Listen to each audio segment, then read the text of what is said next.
আজকে সকাল সকাল আমার যা অর্ডার আসছে সেগুলো আপনাদের সাথে শেয়ার করলাম।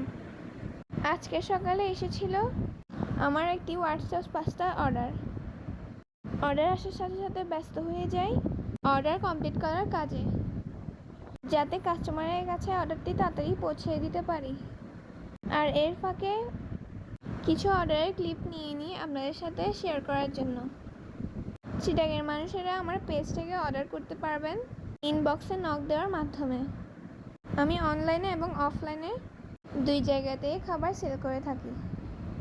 পেজ থেকে যারা অর্ডার করবেন তাদের জন্য কিছু ডিসকাউন্ট থাকবে। আর অন্যদিকে আমি খুব দ্রুতভাবে অর্ডারটি প্রস্তুত করে নিচ্ছি। হোয়াইট সস পাস্তা রান্না করা শেষ হলে তা সুন্দর করে প্যাকেজিং করে রাইডারের কাছে দিয়ে দিব, যাতে অর্ডারটি কাঙ্ক্ষিত কাস্টমারের কাছে পৌঁছে দিতে পারি।